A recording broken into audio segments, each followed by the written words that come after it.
Okay, so today I'm going to definitely finish the classification of torsion points, which we almost did last time, or we did the major part last time, but there are still some loose ends to tie.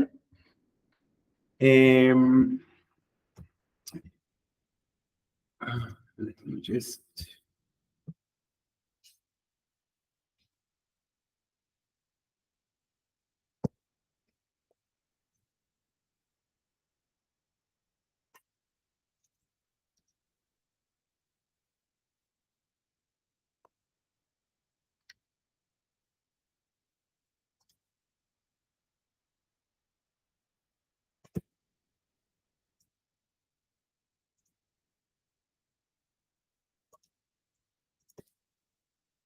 Yeah, so let me, I mentioned the lemma last time that I didn't prove. So let me try to prove it quickly. The lemma is about recurrence relations. It goes like this. Let C1, C2 be real numbers.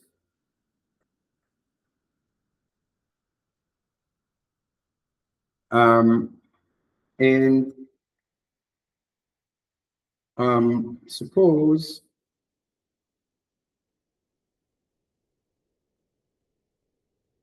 we have a polynomial, which is going to be a characteristic polynomial of some recurrence relation. And C1 lambda minus C2 has only one root.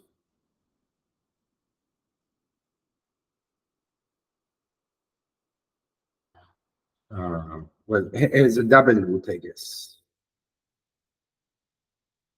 No.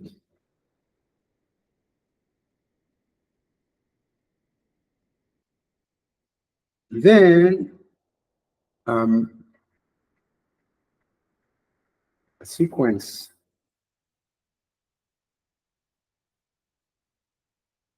AM is a solution to the recurrence relation.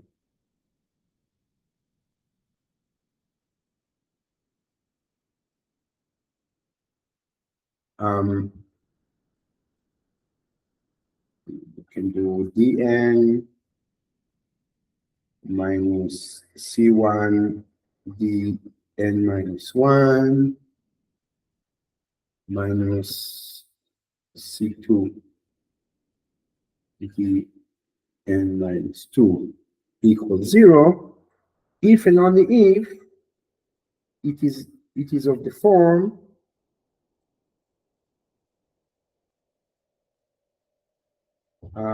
AM equals, now we have like a linear combination, alpha 1 Rm plus alpha 2 m r to the m. Well, a double root, I should say the double root I denote as r. And then the r is appearing in the generic solution.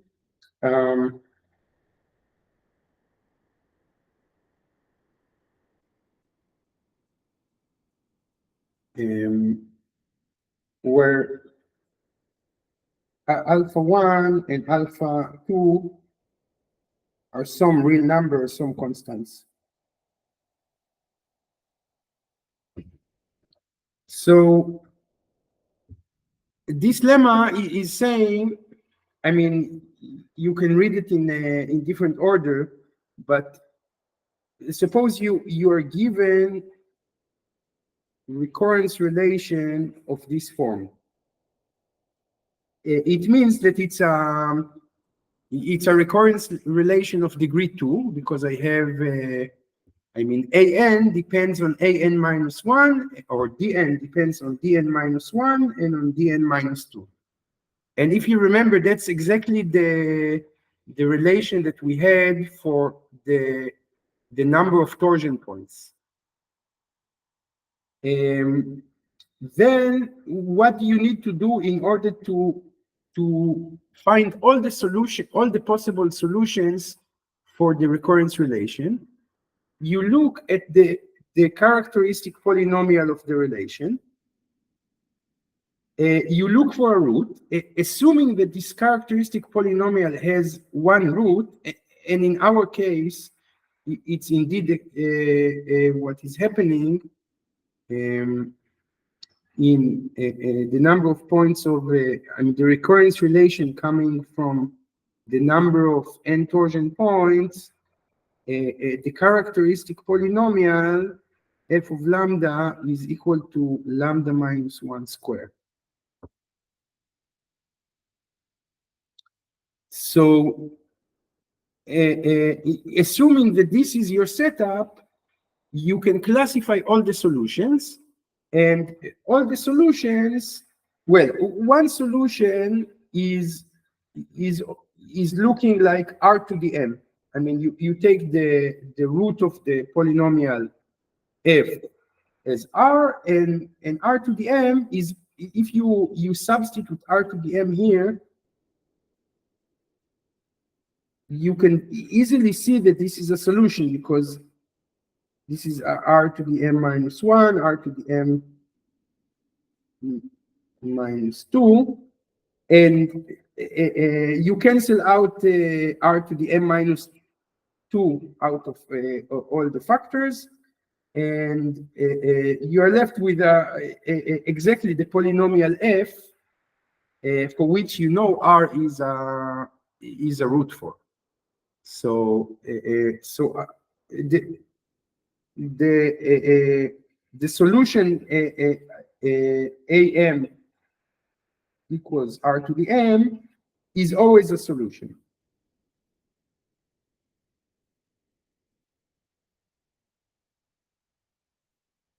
And another thing you can do is you can take m r to the m as a solution. This would also, if you check it in the orange recurrence relation, this would also be a solution for the relation. And what the lemma says is that any other possible solution has to be a linear combination of these two. So let's prove it.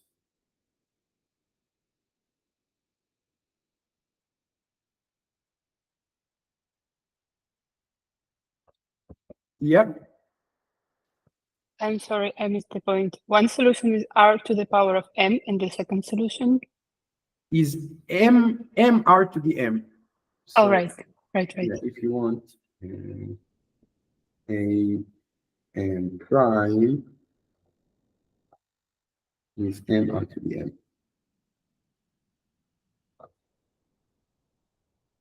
So actually, that's part of the proof, is to check that r to the m is a solution.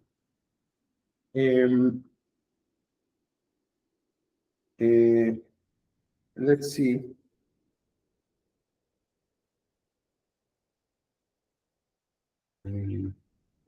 R to the m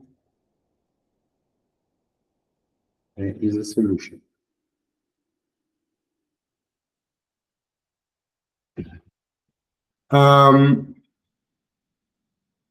We have f of lambda is equal to lambda minus r squared, right? Because r is a double root.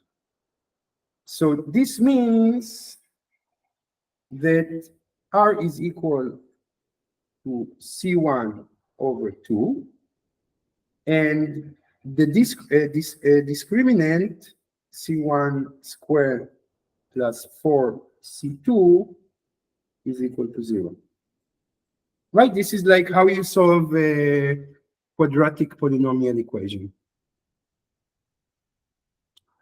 And this implies, in fact, equivalent that now I substitute, right? So I get minus C1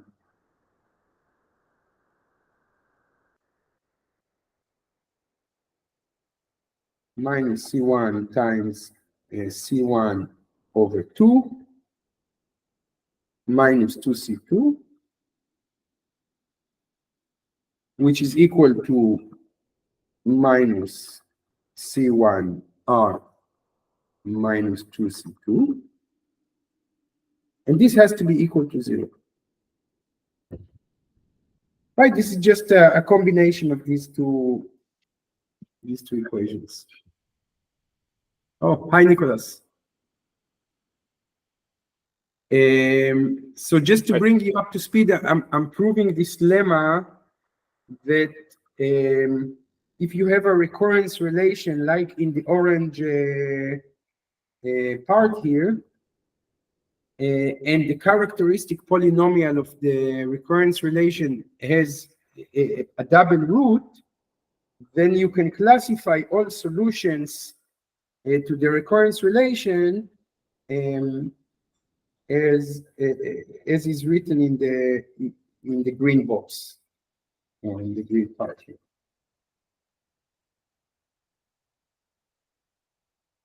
Okay, are you on board?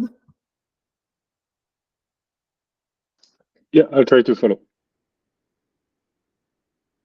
Okay, so I'm saying, let me show, I'm showing that m r to the m is indeed a solution to the orange recurrence relation.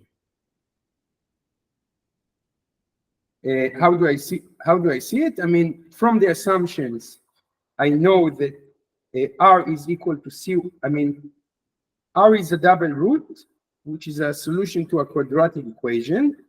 If it's a double root, it means that the discriminant delta is 0. The discriminant is C1 squared plus 4C2, so I know it's 0. And then the solution is just C1 plus minus the discriminant divided by 2, which is just C1 over 2. So I know these two equations with the double lines. And these two equations imply what is written here. And now I multiply what is written here by by Rm minus 2. And I get 0 is equal to minus C2.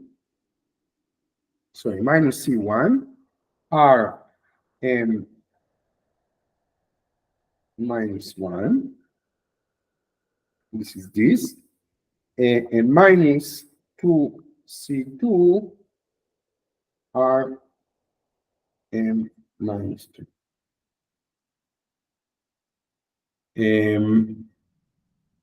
But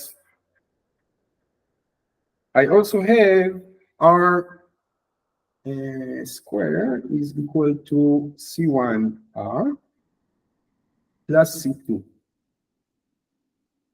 And so I can substitute, well, I can multiply this by m r to the n minus 2. And what I get is m r to the n equals C1 m r to the n minus 1 plus C2 m r to the n minus 2.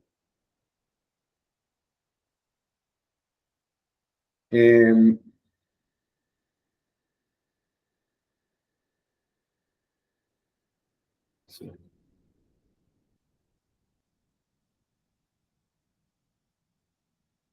And now what do? I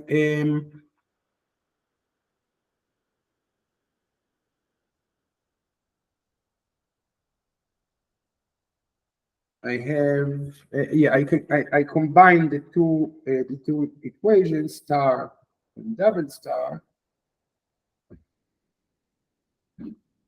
and I get m r to the m equals mc1 r to the m minus 1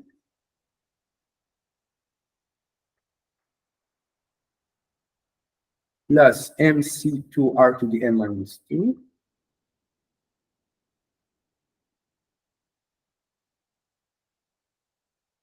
and well actually I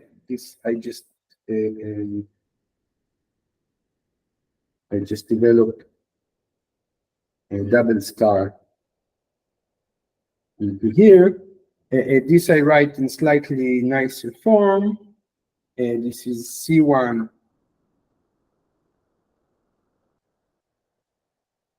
m minus 1 r to the n minus 1 plus C2 n minus 1, so n minus 2 r to the n minus 2.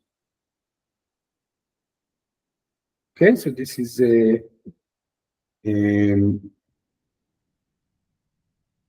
and what we get is so mr to the m is a solution.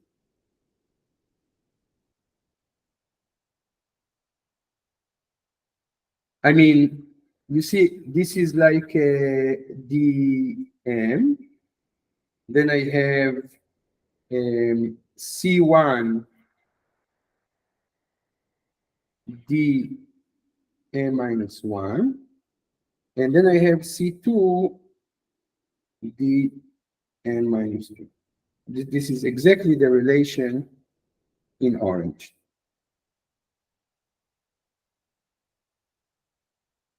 Is this clear? This is a bit technical, but it should be not hard to follow. I'm not sure I understood the step when you introduced m minus 1 and m minus 2. Yes, so you see, I have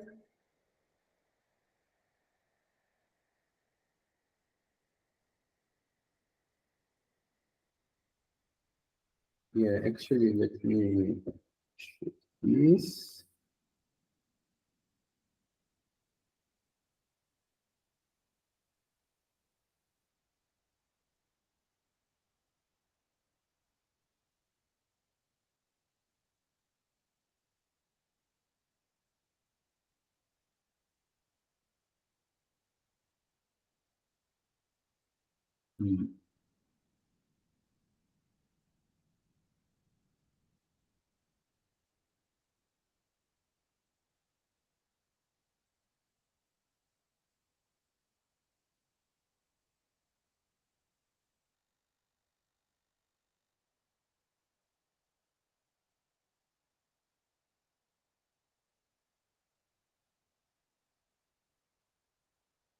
Yeah, so it's because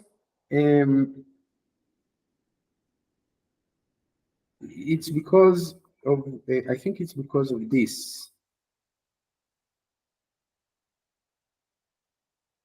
You see, what I do here is I know that I mean, if you take the 1 out of here, you get C1. Sorry, you get from here. You take the minus 1 out. You get minus C1 r to the m minus 1, which is exactly this, right? If you take m minus No, if you just take minus 1. Because I turned this into this. Well, I turn the green into the orange, right? Yeah. What's the difference between the green and the orange? Just it's minus C1, I mean, minus C1 R to the M minus 1. It's like the orange has additional term, C1, I mean, C1 times minus 1 times R to the M minus 1. And this is exactly the term here. I mean, I'm saying orange minus green. What is orange minus green? Is exactly Yeah, C1 R to the M minus 1. yeah, minus C1. Yeah, minus. Yeah, minus C1 R to the M minus 1. Now, what is orange?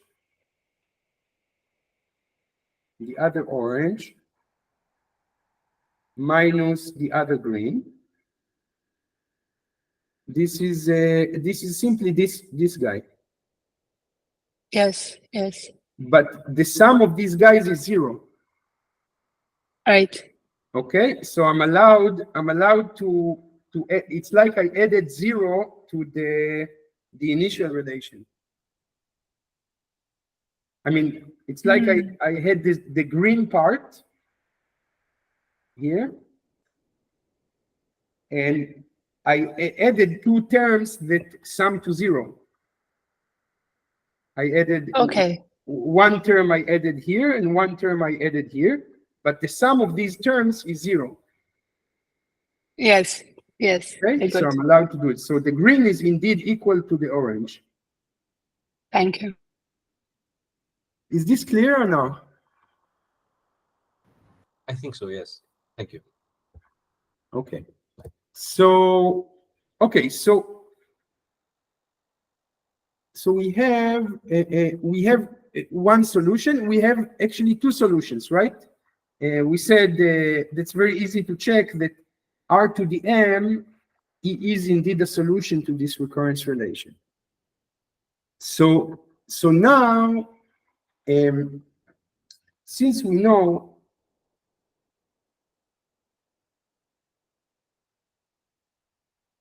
that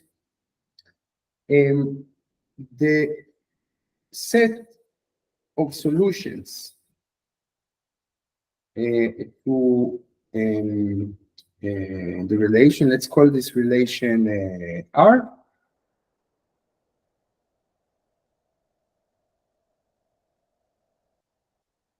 is a 2-dimensional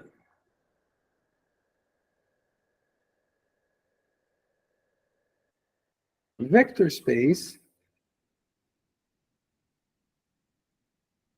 It is enough to show, and I have a 2-dimensional vector space, and I have 2 vectors that live in this vector space.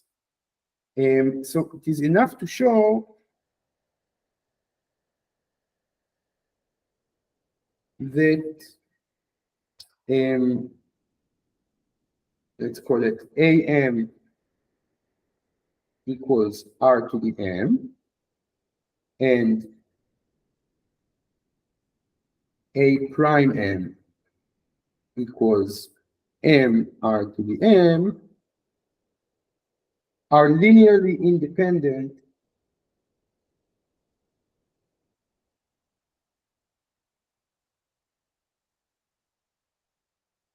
in the space of solutions, right? So remember, the vector space of solutions is simply a subset.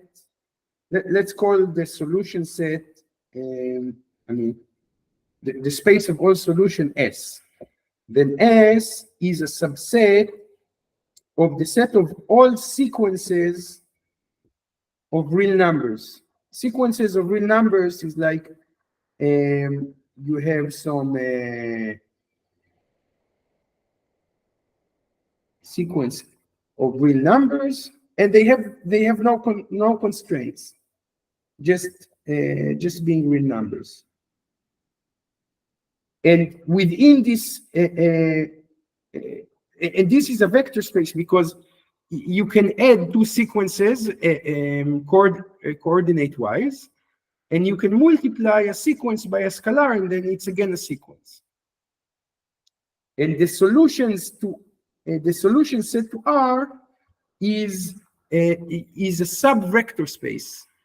I mean, basically, it's I mean, if you have, because R is a homogeneous recurrence relation, then if I have two solutions and I add them two together, then it's also going to be a solution because I would simply add the two equations and I would still get 0. And in fact, if you multiply a solution by a scalar, let's say you multiply R to the M by alpha,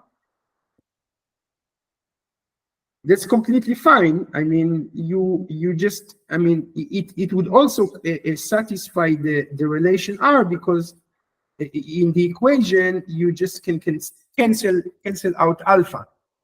So if R to the M satisfy the equation, also alpha R to the M. And this is true for any solution. So I'm saying the set of all solutions is a sub-vector space of the real numbers, the sequences of real numbers. And we showed that this is in fact the kernel of, you take the characteristic polynomial and you make a transformation out of it, f of big lambda.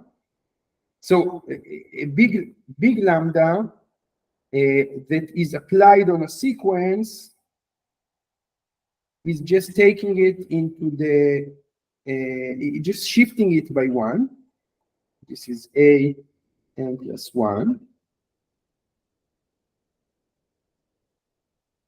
And you can do f of lambda. This is just lambda composed with lambda minus C1 lambda.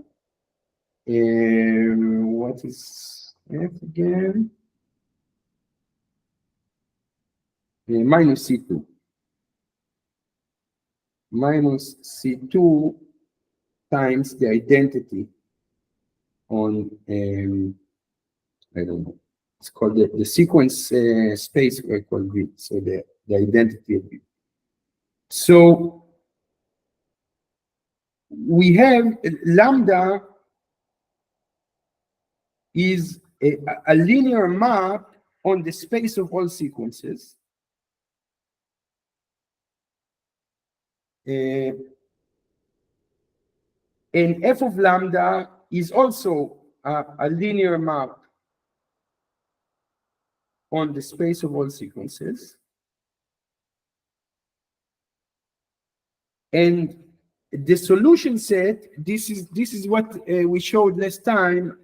I mean, I can repeat it if you want. You can see that the solution set is the kernel of f lambda. And it is, we showed that the kernel of f lambda is in fact, or the solution set is in fact isomorphic as a vector space to R to the 2. Because what is the solution set? It's the collection of all sequences that satisfy the relation R. But if you give me such a sequence, it is completely determined by the first two elements. So I can construct a linear map from the space of all sequences that takes a solution and sends it to the first two elements, A1 and A2. And this is a bijective linear map because I can also do the reverse. If you give me two elements, I don't know, B1 and B2, I can inductively construct a solution to the relation R. I just, B3 is going to be whatever is dictated by the relation R, given that I know what is B1 and B2. So I'm saying the kernel, the solution set of the relation R is a two-dimensional vector space. Okay, actually you don't even need this business of f of lambda and all that. It's enough to see that the solution set is completely is isomorphic as a vector space to R to the 2 by this correspondence with this A1, A2, and B1, B2. So it is the solution space is a two-dimensional vector space, and I have found two vectors in this space, namely the sequence R to the M and the sequence R to the M, M R to the M. And if I show that these two vectors are linearly independent, then I'm done. Then, I mean, in a two-dimensional vector space, all vectors can be described as a linear combination of two linearly independent vectors. Is this clear, Lisa, now, Nicolas?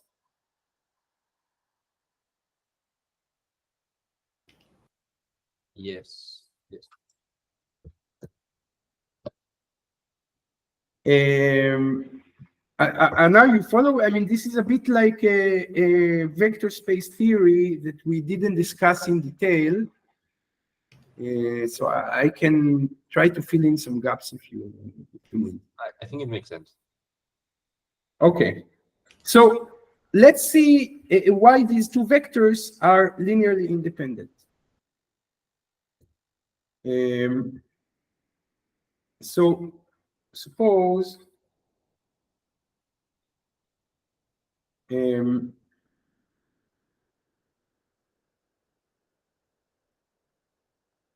omega 1 and omega 2 are two real numbers such that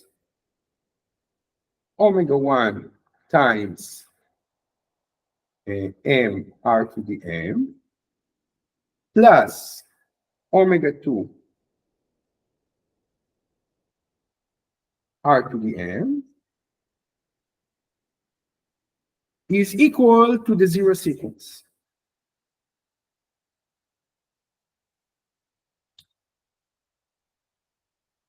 That is to say that for any integer m, omega 1 times m r to the m plus omega 2 r to the m is equal to 0.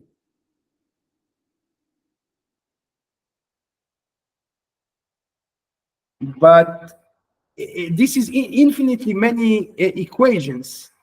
The only solution for infinitely many equations is omega 1 equals omega 2 equals to 0.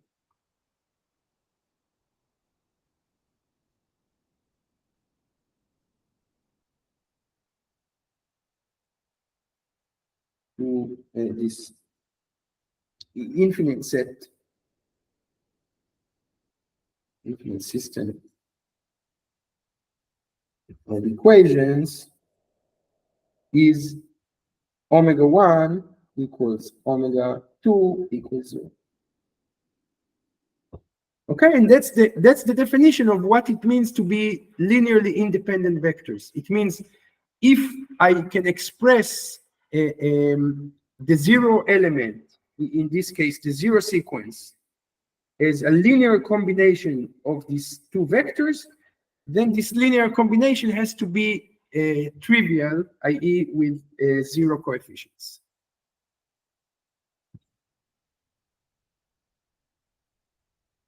Okay, and this completes the proof. We know that we have two linearly independent vectors. Thus, the span of these two vectors, r to the m and m r to the m, that we know these two vectors are a solution, and this has to be equal to the solution space of the relation R, i.e. every solution AM to R is of the form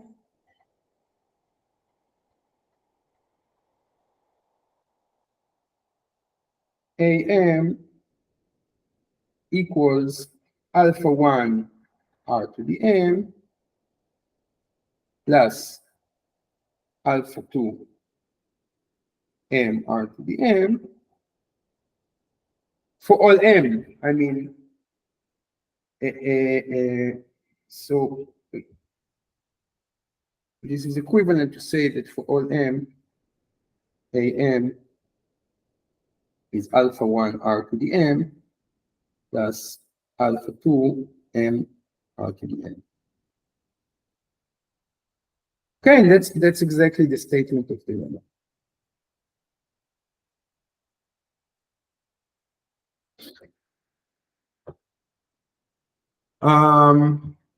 Any question about the lemma? Yeah, I have a question.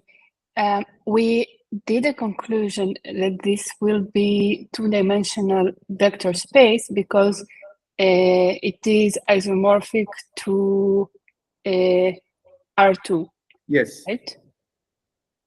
Yes. Okay. Yeah, I mean, the isomorphism, I didn't do the details, but in one direction, you take a solution and you send it to the first two elements, right? You take a solution AM and you send it to the first two elements of the sequence. Lisa? Of sequence of real numbers, right?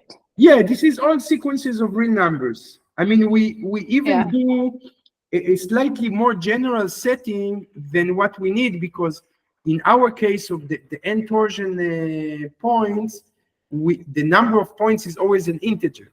But I'm saying even as a sequence of real numbers, you cannot, yeah. So the lemma is even slightly more general. It's just easier this way.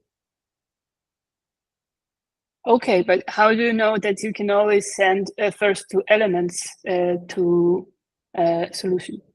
I mean, give me two elements.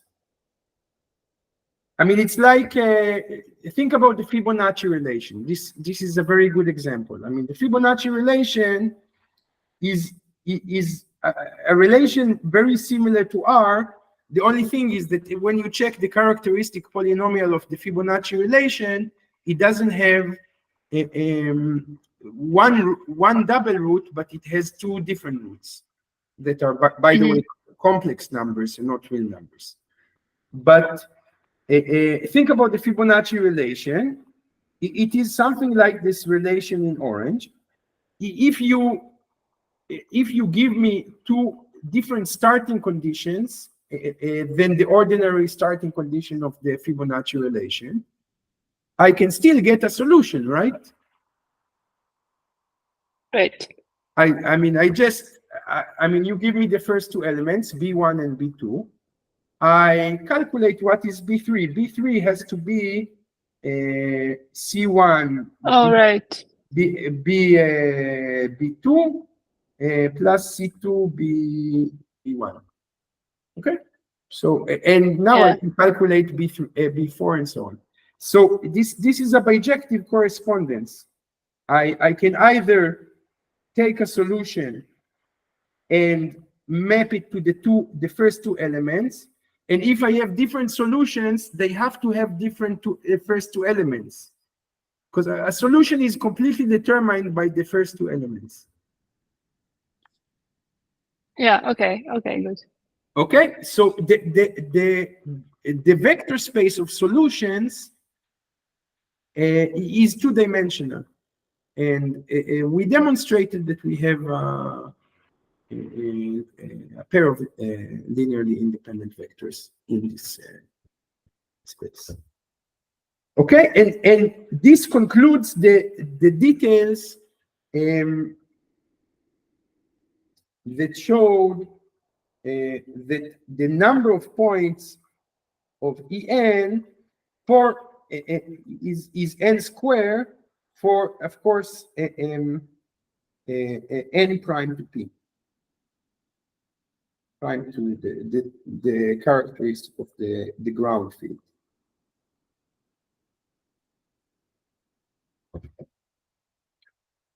And now we still need to do the remaining part of the way that shows that En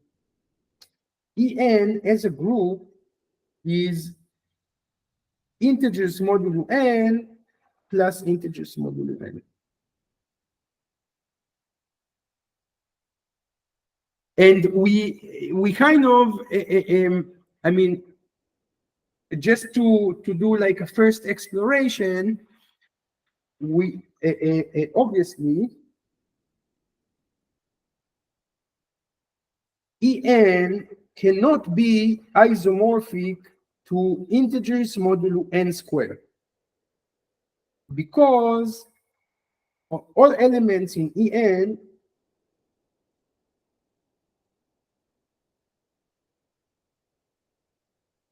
is a group, is an abelian group, have an order that divides n.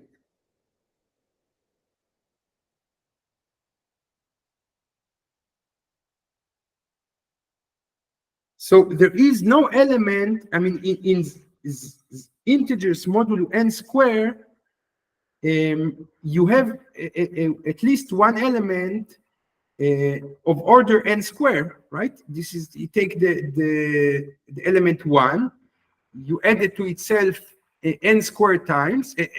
Only after you add it to itself n squared times, you get 0. So the order of 1 in integers modulo n square is n squared. But in En, I remind you, En is all the points that if you add them to themselves n times, you get 0. So their order is always smaller or equal to n. In fact, always divides n. So it cannot be, I mean, these two groups in orange and green cannot be isomorphic.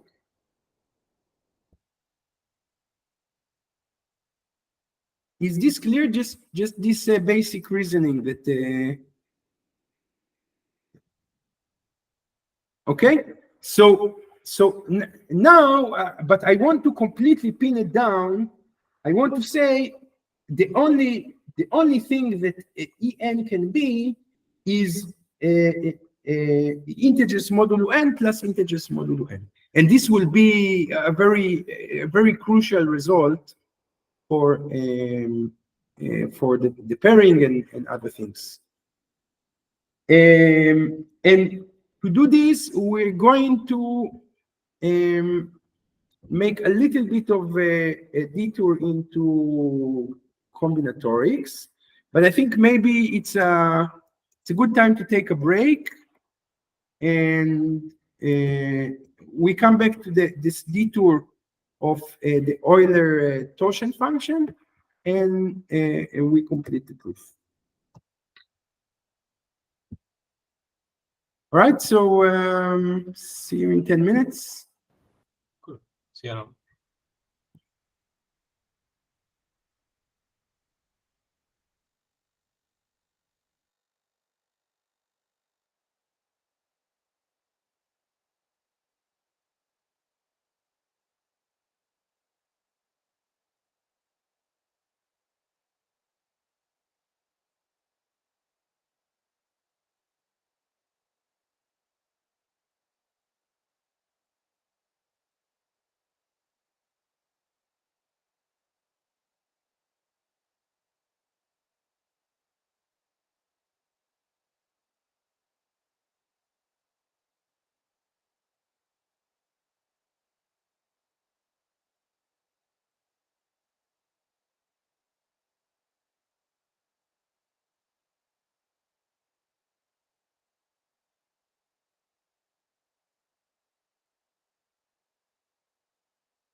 Okay. So, as we saw before the break, in order to pin down the group structure of n-torsion points, we need to start doing arguments that rely on order. And orders of in cyclic groups, for example, which are the components of what we want to be, we want to show that En is, we call in Zn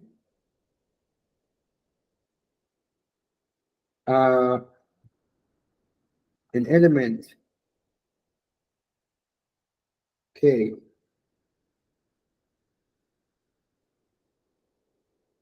is a generator,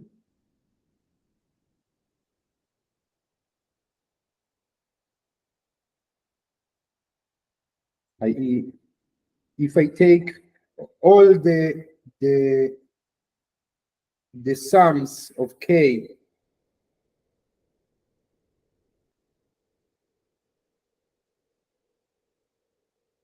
I get exactly I get the whole group, Zn, if and only if GCD of K and N is 1. That is, K is prime to N. So obviously 1 is prime to N, and 1 is going to be a generator of Zn. But you know, if N is even, then an even number inside a Zn cannot be a generator. Because you take Z4, for example, and you take 2, then 2 plus 2 is 4, which is 0. And that's it. So you get all the sums of 2 only give you 2 and 0. And in order to generate the group Zn, we need an element that is prime to N. And now we can ask, how many generators does Zn has? So definition, the Euler quotient function is phi of n is the number of elements k that are between 1 and n and are prime to n.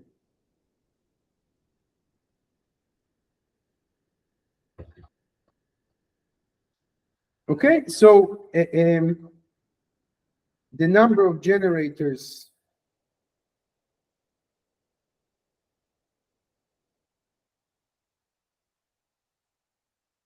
of Zn is precisely phi n.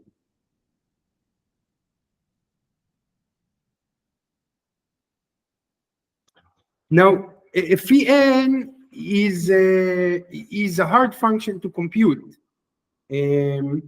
but we don't necessarily need to compute a function explicitly to know something about it.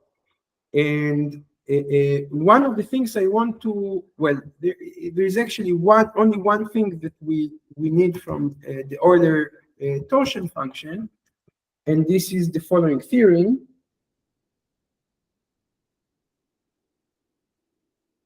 For any natural number n, if I take the sum of all phi of d, where d is a divisor of n, then I get precisely n.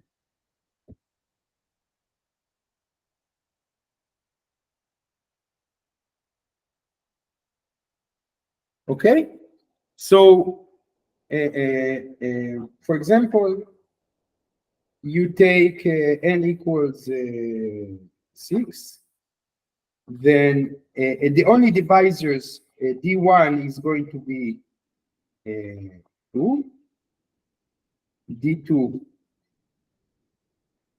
is going to be 3, and you have d3 going to be 6. Maybe I need the 0, I forgot, but let's see. Yeah, I guess d0 equals 1. And now what is a phi of 1 is just 1. Phi of 2 is just 1 again. Well, sorry, phi of 2 is 2. Phi of 3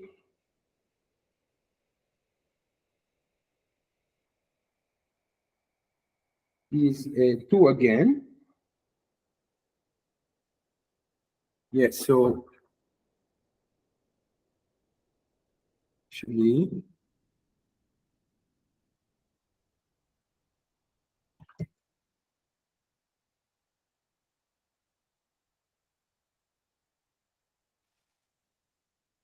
But they are all prime to each other, no? yeah, they are prime to each other. I'm just trying to see if the edge cases, I mean, we probably don't include D3 as the, either we don't include, well, because D3 phi, let's see.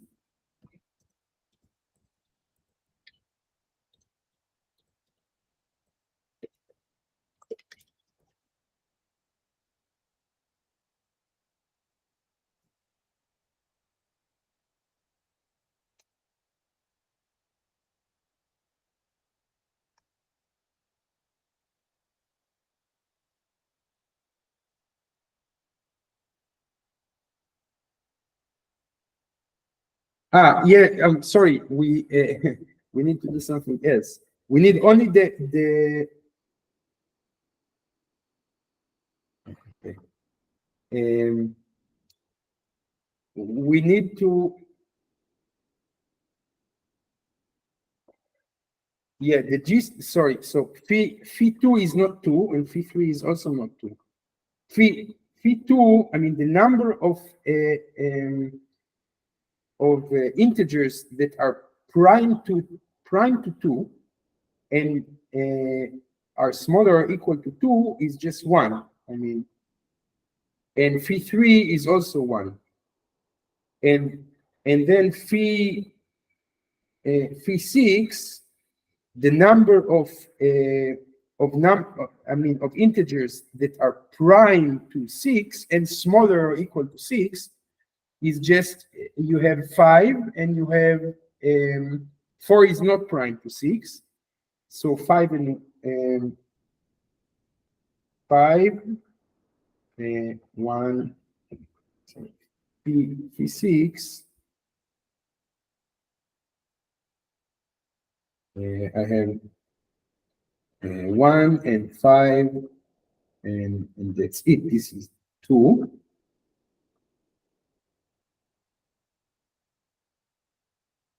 Phi 3 is not 1. Phi 3 is 2, because 1 and 2 are prime to 3. Okay, so you see in this example, the sum of all the Euler numbers for all the divisors of 6 is equal to 6. Okay, I'm sorry for the detour. It's like a combinatorial issue that you need to carefully think. Is the statement clear? Can we go to the proof? Okay, so so how do we prove it? Let AD be the set of integers. I guess I need a line.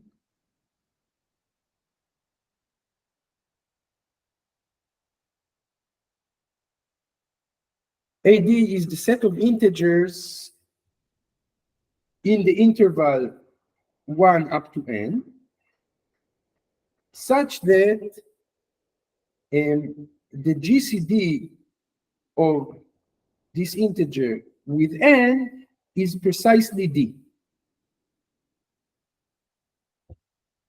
Okay, this is some kind of twisted definition of a set. I mean, I'm looking for all the integers in the interval 1 up to n whose GCD is some prescribed number d.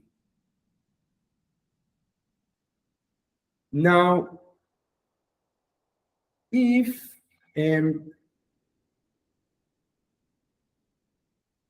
k is an element in A of D, then I claim that k is equal to d times L for some L in the interval 1 up to n over d with a GCD of L and n over d equals to 1. And the reason is, think about it, you can think about it this way. I mean, suppose I have a number k that is whose GCD with n is d. I mean, GCD, I remind you, is the greatest common divisor.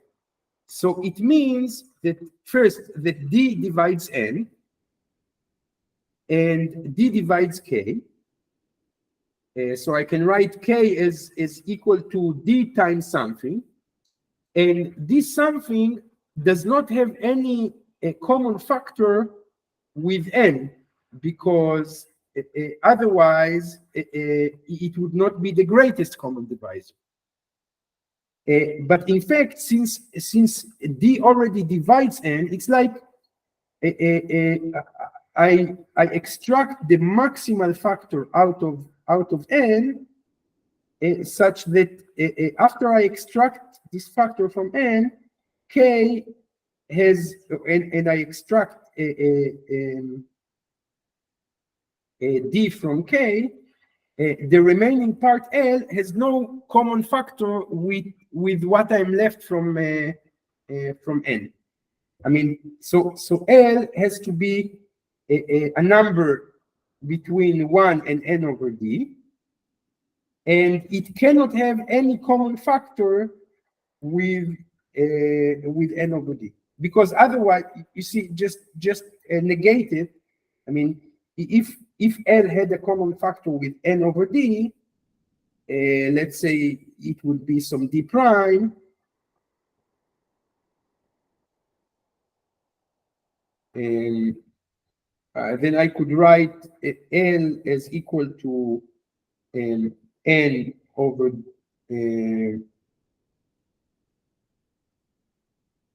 I could write n over d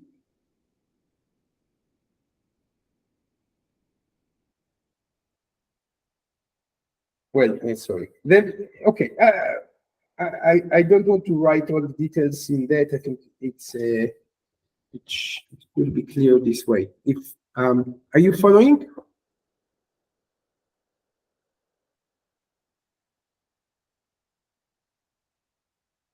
Lisa, is this statement that is written here clear to you? Yeah, all good. Okay. Now? I think so, but maybe when you continue, I will discover that not. But so far, so good. Yeah. That's all I'm asking is about what is so far. Then you will see the argument is not that complicated from here. But I'm saying like it's a bit of a bookkeeping. This usually happens in combinatorics. And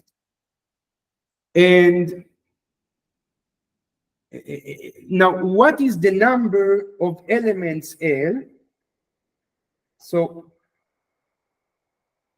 the number of such L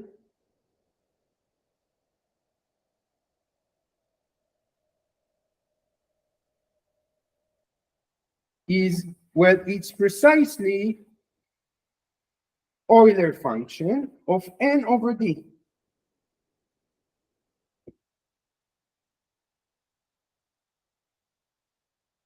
And each L gives me a different k. So I would like to estimate, well, to count how many elements appear in A of d. Each element in K of d correspond to a unique L that has this property, that has a GCD 1 with n over d. And I can, instead of counting the numbers k, I can simply count the numbers L that satisfy this condition. And the number of L's that satisfy this condition is precisely the Euler function of n over d.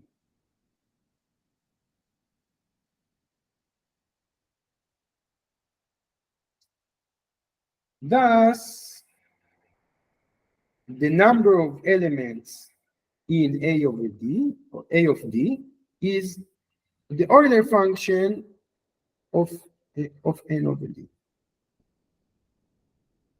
Now, clearly, the collection of all AD, all the sets AD, is a partition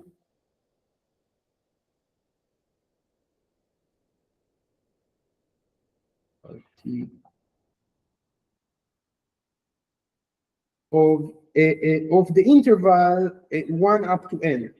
Because, well, what does it mean to be a partition? It means that if I take the unions, then I get everything. Well, obviously, every number in the interval 1 up to n has some GCD with n. So when I look at all the AD, some of the ADs are obviously empty. But I look at over all the ADs, then I get everything. I get all the interval 1 up to n.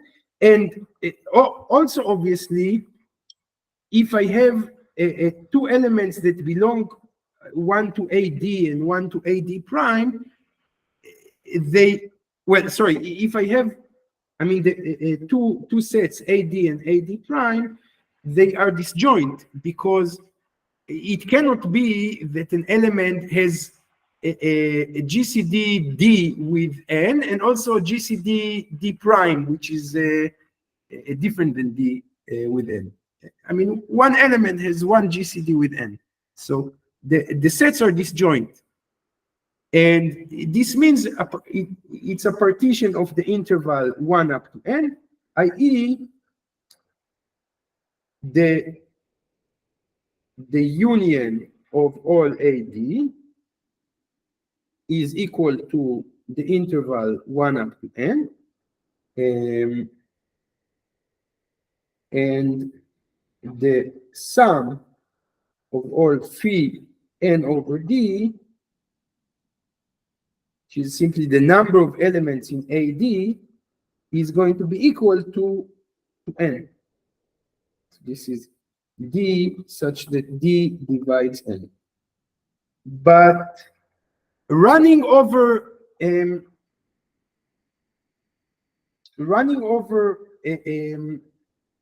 P n over d is the same. I mean, I do this.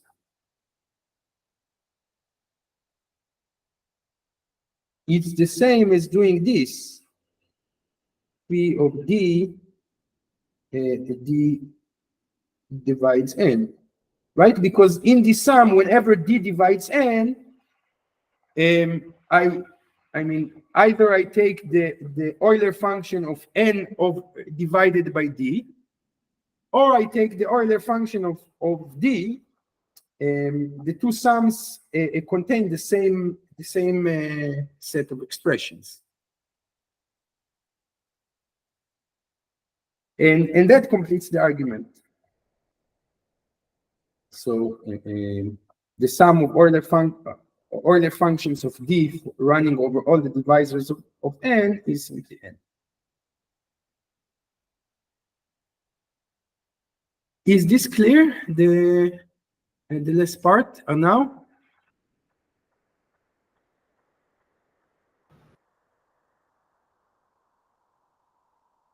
I think so. I mean, do you understand? I mean, if do you understand why the number of elements of AD is Euler of n over d? No. Okay, so I'm saying, what does it mean to be an element k in A of d? It means, if you look at it carefully, it means that you have to be d times L for some L that is prime to n over d, that has GCD 1 with n over d. This you understand? Yes. Sorry. Yeah. And now I'm saying, okay, each element in A of d corresponds to a unique such L, right? I mean, each element k is k equals d times L for a unique L. I mean, d is fixed in this setup. We're trying to count the number of elements in A of d. So we fix d, and we look at the element k in d. There is a unique L for this k such that k is equal to d times L, and L is prime to n over d. You see this? Yes. Thanks. Yes. Right? It's like I take the. I mean, I know that taking out the d factor out of k will result with some remainder factor L that it cannot have any common factor with n over d. Otherwise, d would not be the GCD. Yes. Yes. Yes. Now, so every element in AD every element k corresponds to a unique L. So to count the number of elements in AD, I might as well count the number of possible L's. Okay, now I see. Thank you. So, and the number of possible L's is precisely the definition of the Euler torsion function. Okay. So, and now it's very easy to see that the ADs are disjoint sets. I mean, you cannot have a number that appears in AD and in AD prime, because this number would then have a GCD D with n and a GCD D prime with n. A number can only have one GCD with n, right? Yeah. So the ADs, they cover the interval 1 up to n, and they are disjoint. And so I can take I can say that the sum of the number of elements in AD when I run over all the divisors of n is simply the number of elements in the interval 1 up to n, which is n. Right? Yeah. And I get this formula here with the arrow. The sum of all Euler-Torsion functions of n over d, where d runs over all divisors of n, is n. That's clear? Yes. Thank you. Yeah. Okay, and now I'm saying the last step of the proof is to observe that these two sums in orange and green are the same. Just to exemplify, let's say you take n equals 6. Then you can do phi of 6 over 6 plus phi of 6 over 3 plus phi of 6 over 2 plus phi of 6 over 1. But you could also do, okay, this is the orange, right? And you could also do phi of 1 plus phi of 2 plus phi of 3 plus phi of 6. It's just a different ordering of the same thing. Yeah. Okay, so I get that the sum of phi of d is equal to the sum of phi of n over d, and we showed that this has to be n. Okay. Thank you very much. Thanks. Okay, so now in the remaining part, let's classify the n-torsion points.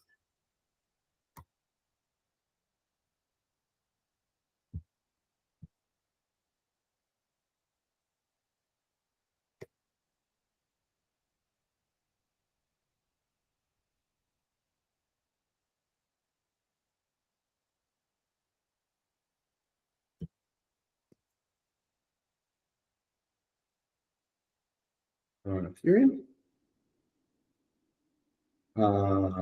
Let E over K be an elliptic curve, and n integer prime to P, which is the characteristic.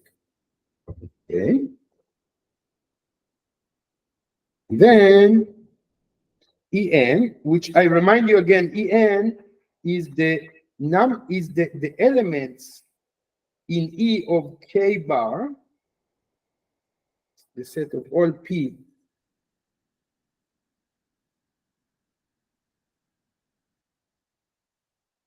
in E of K bar, such that NP is equal to O. This is an abelian group. It's an abelian subgroup of the abelian group of all points in E over K bar.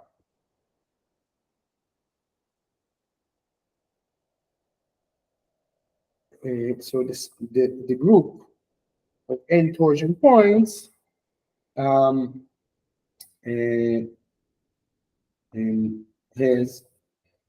an isomorphism to Zn plus Zn.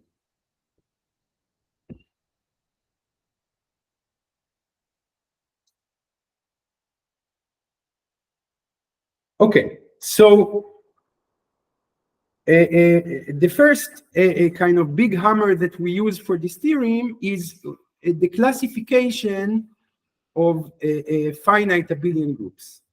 So by, I guess, it's the second classification theorem.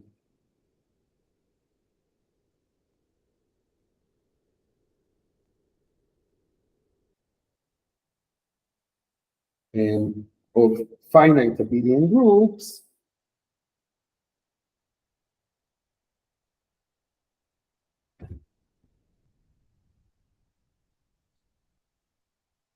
En, it is some abelian group, so it has to be isomorphic to a sum of cyclic groups Zn1 plus Zn2 plus so many things up to Znk. For some or n1 up to nk, such that, and this is why I said it's the second version of the classification theory. N1 divides N2, that divides N3, and so on. So each of the numbers that appear in the index of the cyclic groups divides the next one. This was one of the, I mean, we actually proved that you can go back to the notes and see the proof again. But this was one of the manipulations of how to classify finite abelian groups. Now, by this classification, decomposition, let's say,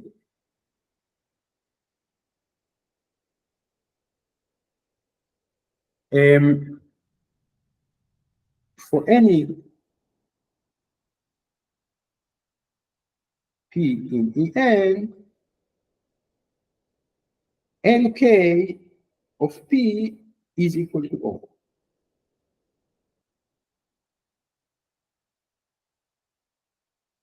Right, because, and I should say Nk divides N. Because if you look at this group in green, what is this group in green? I mean, it's like the collection of all tuples A1 up to AK, such that AI belongs to Z and KI. And the group operation is just addition coordinate-wise.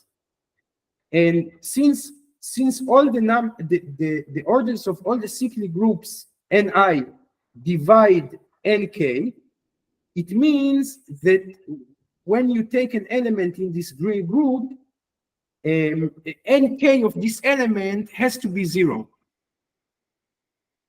Right? It's like it has some kind of I mean, the order of the first coordinate has to divide N1. The order of the second coordinate has to divide N2. But N1 and N2 in themselves have to divide Nk. So the order of each coordinate here has to divide Nk. So when I do Nk times the whole tuple, I have to get 0. This is the structure of the grouping in green, but the group in green is isomorphic to the group in orange. So I know that this property has to also be satisfied in the orange group. And to say that it's satisfied in the orange group is simply to say that for any n-torsion point P, Nk times P has to be equal to O. Is this clear?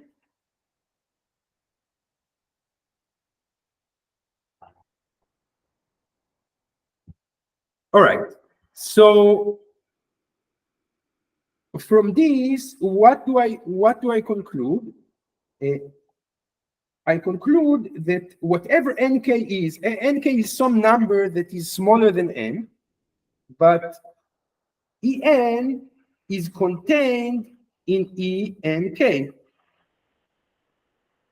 By definition of what is enk, enk is all the points such that nkp is equal to O.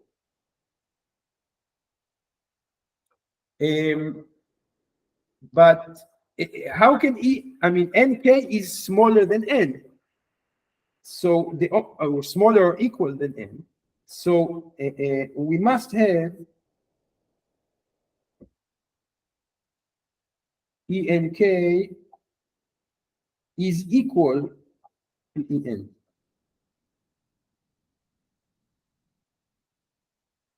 But this implies that the number of points, namely nk squared, has to be equal to the number of points in the other side, which is exactly to say, is equivalent to say that nk is equal to n, right? Because nk and n are positive integers. So now we know that in this decomposition, the last factor has to be Zn.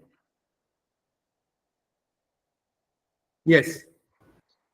I'm not seeing why enk is equal to en. Well, because nk, since nk is smaller or equal to n, right? And nk divides n, then Yes. then this is always, I mean, if nk is dividing n, then enk is always contained in en. Yes. Okay, so you have Okay. like a double containment. It's an equality of sets. Okay. Thank you. Okay, so this pins down the last factor of the factorization. But now we can do a recursive procedure. So continuing, enk minus 1 has to be contained in en, right? Because nk minus 1, it's here. It divides nk, and nk divides n. So nk minus 1 also divides n. And if some number divides, I mean, so if I have a p here, that I know that nk minus 1 of p is equal to 0, then clearly n of p is going to be equal to 0, because nk minus 1 divides n. So and observe that the elements in E and k minus 1 are precisely the elements in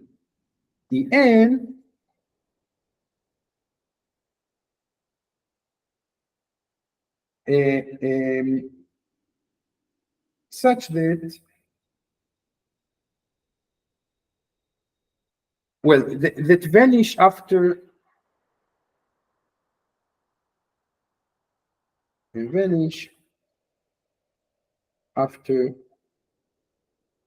multiplication by nk minus 1. So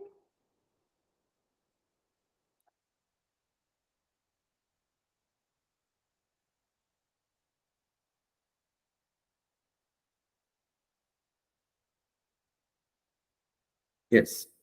Now,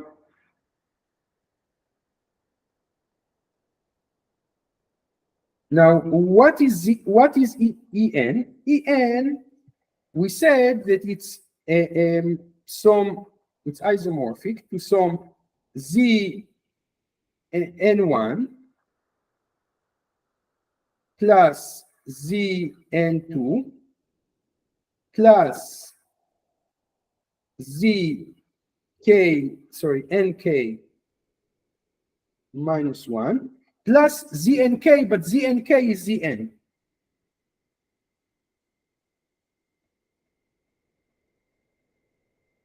Now, what are the elements? So if you look at this part, how do I say it? I divide En into two parts. This and this. And I want to model what is the elements of Enk minus 1. Enk minus 1 is the elements in En that vanish after multiplication by Nk minus 1. Let's call this component 1 and this component 2. In component 1, all elements vanish after multiplication with Nk minus 1, right? Because every element, every element in component number 1 has order that has to divide Nk minus 1. Nk minus 1 is in the top of the food chain.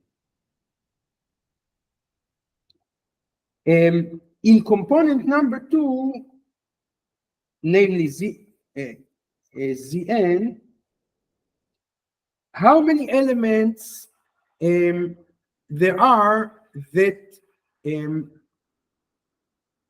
whose order divides Nk minus 1?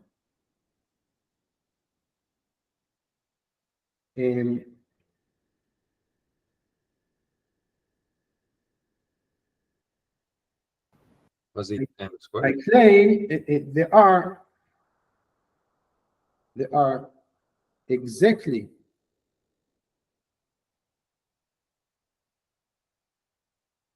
Nk minus 1 elements whose order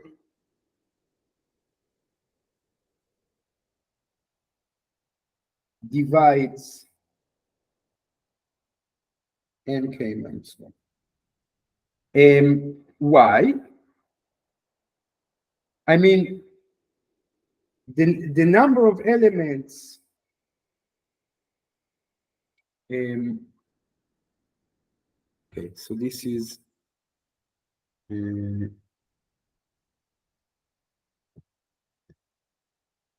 a corollary of the Euler-Torsion sum. It's like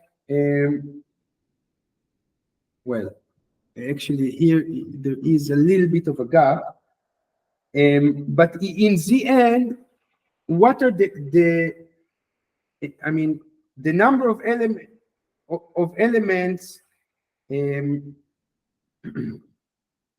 d, where d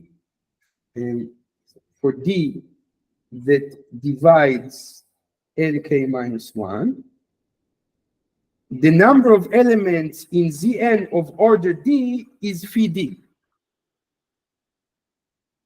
So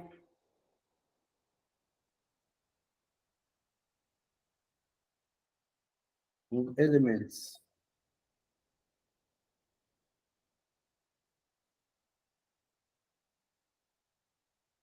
of order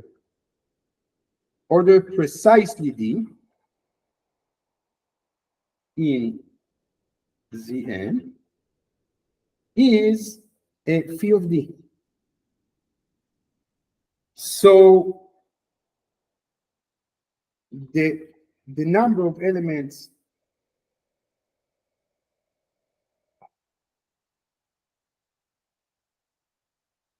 in Zn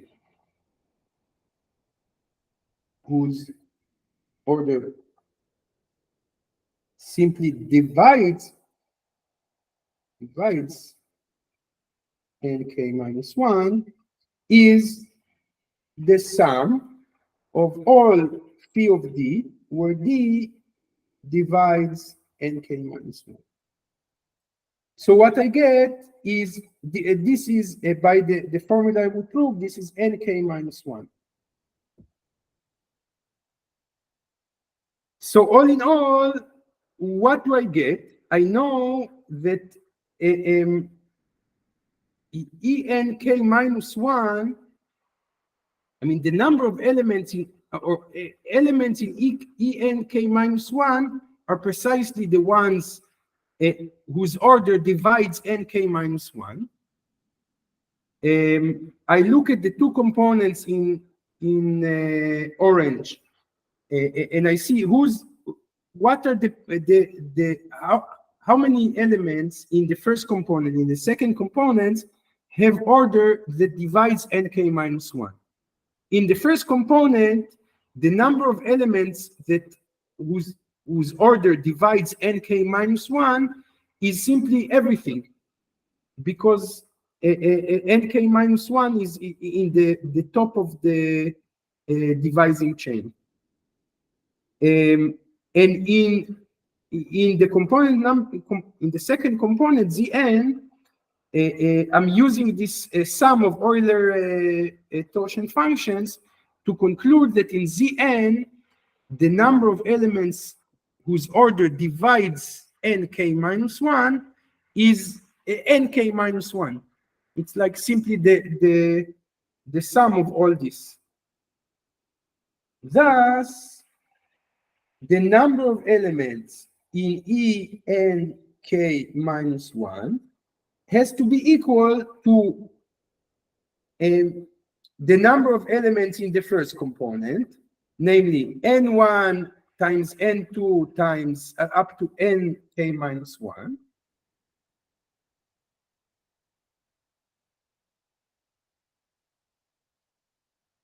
times the number of elements in the second component whose order is nk minus 1, but we said that there are nk minus 1 such elements. And this formula is like n1 times n2 times nk minus 2 times nk minus 1 squared. But we know that the number of elements in enk minus 1 is nk minus 1 squared.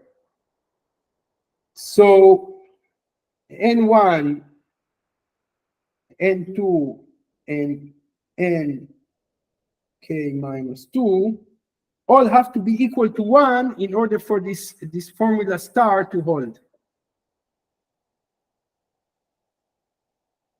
Thus, En is isomorphic to Znk minus 1 sum Zn.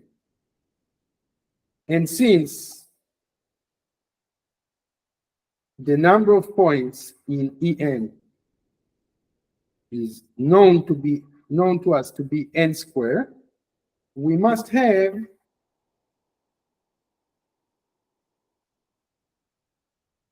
nk minus 1 equals to n, i.e. En has to be isomorphic to Zn plus Zn.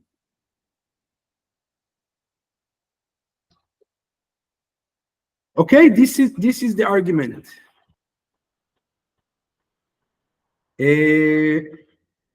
How do you feel about it, Lisa? Now, Nicholas? I feel bad about it.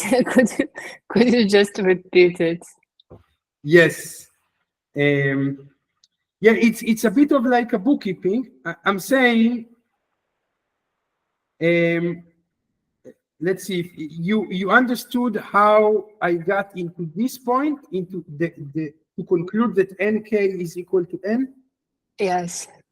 Okay, so now if I have this point, I know that En is isomorphic to this summing with two orange components, right? Right. Okay, and now I'm saying the following.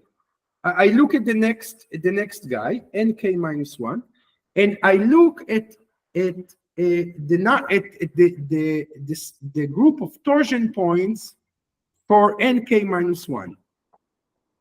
What is the group of torsion points for nk minus 1? It's, first of all, because nk minus 1 divides n, it is a subgroup of En, right? Right. So it's a subset, at least. What is it? It's the collection of all points in En such that their order divides nk minus 1. Because if nk minus 1 p is equal to O, it's not necessarily that the order of p is nk minus 1. It could be smaller, right? The order is the minimal number. The order of p is the minimal number s, such that sp is equal to O. Right. Right? So if I know that nk minus 1 of p is equal to O, then I know that the order of p, whatever it is, has to divide nk minus 1. Okay? Right. So the nk minus 1 torsion points are all can be characterized as points in En whose order divides nk minus 1. But Right. now I look at the decomposition in orange. I know in advance that En is isomorphic to this decomposition. So an order of elements or number of elements of a certain order is a property that is preserved by isomorphism, right? If I have an element of order X, like I apply isomorphism, it's still an element of the same order X in the other group, right? Yes. So it's good enough for me to analyze how many elements in this green group do have an order that divides nk minus 1. And what I'm going to do, I mean, since elements in this group are just sequences, you know, like A1 up to K, where each of the AI belongs to Zn, Zni, then it's enough for me to count how many elements of order that divides nk minus 1 have in the first component, and how many elements with order that divides nk minus 1 are in the second component. So far, good? Yes. Now, are you following the retake? Yes. Thanks. Okay, so now in the first component, every element has order that divides nk minus 1. You have no choice because all the ni's divide nk minus 1. Right. Okay, so the number of elements, I'm just counting the number of elements in nk minus 1 according to this description. So it is n1 times n2 times n3 up to I mean it's simply the number of elements in the first orange component. It's just the product of all the orders of each of the cyclic groups, right? So this is this. Yeah. Now I want to analyze how many elements in Zn have order that divides nk minus 1. I claim that if you want to count the number of elements in Zn whose order is precisely d, this is going to be phi d.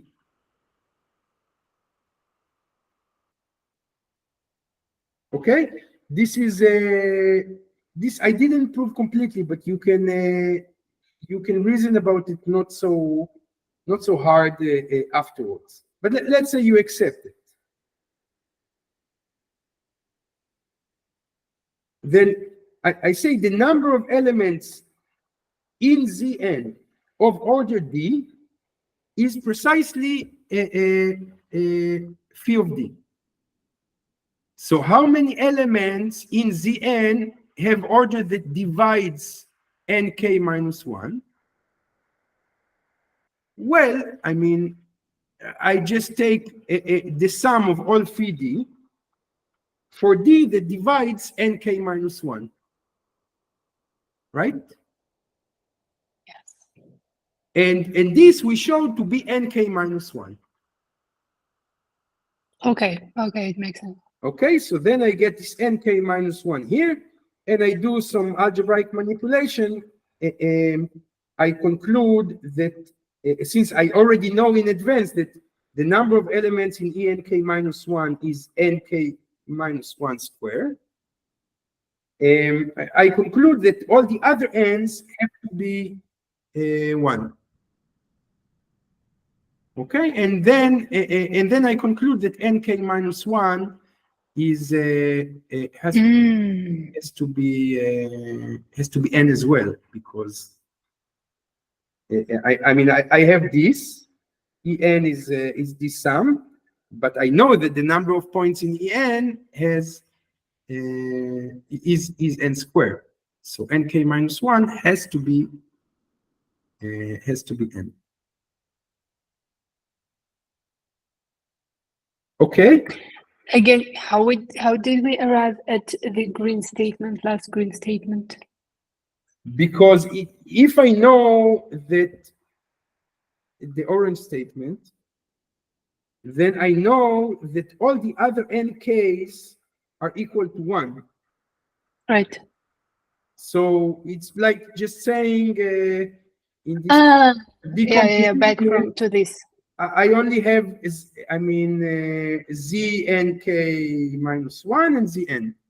I mean this. Yes. When yes. you say z1, this is just the trivial group 0, and when you do direct sum with the trivial group, it's like doing nothing. Yes. Okay. So all in all, I get this. All the other n's are 1, and I get that en is isomorphic to the sum, and I conclude.